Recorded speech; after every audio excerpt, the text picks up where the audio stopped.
Amados irmãos e irmãs do portal Escola Dominical, eu saúdo a todos com a paz de nosso Senhor e Salvador Jesus Cristo.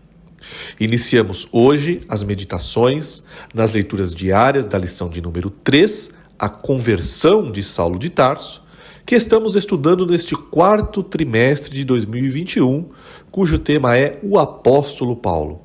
O comentarista desse trimestre é o pastor Elienay Cabral. Até aqui, estudamos o contexto do mundo em que vivia Saulo e também a vida de um religioso sem Deus, que estava preocupado em seguir a lei e os seus penduricalhos criados pelo homem, não conseguindo discernir se as suas ações estão realmente agradando ao Senhor da lei. Nesta semana, veremos que boas qualidades humanas em um homem cheio do Espírito Santo são capazes de produzir frutos excelentes. Saulo era como muitos religiosos de nossos dias, que tem como primeiro objetivo mostrar uma religiosidade acima dos outros, quando deveria primeiro se colocar como o mais indigno dos homens, entregando a Cristo a virtude de nos religar com Deus. Porém, quando há um verdadeiro encontro com Cristo, a transformação é então completa, é profunda e é verdadeira.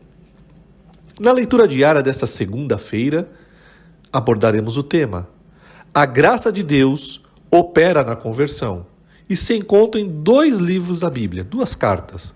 A carta aos Efésios, capítulo 2, verso 28, corrigindo o verso 8, e a carta a Tito, capítulo 2 também, e verso 11. Leamos a palavra de Deus. Efésios 2, 8. Porque pela graça sois salvos, por meio da fé, e isso não vem de vós, é dom de Deus. Carta a Tito 2, 11. Porque a graça de Deus se há manifestado, trazendo salvação a todos os homens. No texto de Efésios, lemos sobre a graça, o favor imerecido de Deus, que entregou seu Filho para que, por meio da fé nele, sejamos religados com o Senhor. A vida de Saulo nos mostra um homem que não merecia de forma alguma a oportunidade da salvação quando o vemos pelos olhos humanos. Além de toda a bagagem de perseguição aos homens de Deus e ao Evangelho de Cristo, estava naquele exato momento em direção a Damasco com um profundo ímpeto de fazer o mal. Está lá em Atos dos Apóstolos, capítulo 9, versículo 1. E Saulo, respirando ainda ameaças e mortes contra os discípulos do Senhor, dirigiu-se ao sumo sacerdote, versículo 2, e pediu-lhe cartas para Damasco, para as sinagogas, a fim de que, se encontrasse alguns daquela seita, quer homens, quer mulheres, os conduzisse presos a Jerusalém.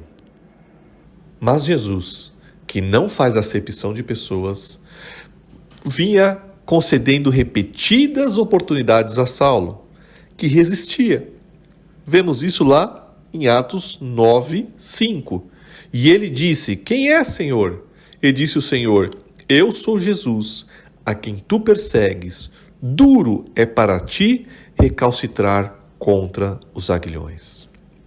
O Espírito Santo mostrava a Paulo em cada perseguição o Evangelho de Cristo. Durante a morte de Estevão, Paulo estava lá e era tocado pelo aguilhão da Igreja de Cristo, vendo o servo de Deus ainda clamar para que o Senhor não lhes impusesse aquele pecado. Está lá em Atos, capítulo 7, versículo 60, que diz: e pondo-se de joelhos, clamou com grande voz: Senhor, não lhes impute este pecado. E tendo dito isto, adormeceu. Em Atos 8:1 vemos: e também Saulo consentiu na morte dele. E fez-se naquele dia uma grande perseguição contra a igreja em que estava em Jerusalém, e todos foram dispersos pelas terras da Judeia e da Samaria, exceto os apóstolos. Nenhum de nós teríamos condição de sozinhos buscarmos a Deus, se Jesus, assim como fez com Saulo, não tivesse nos dado um primeiro passo em nossa direção. Lembremos hoje, meus queridos, que se temos a esperança de chegar na glória, a devemos a Cristo, o nosso Salvador.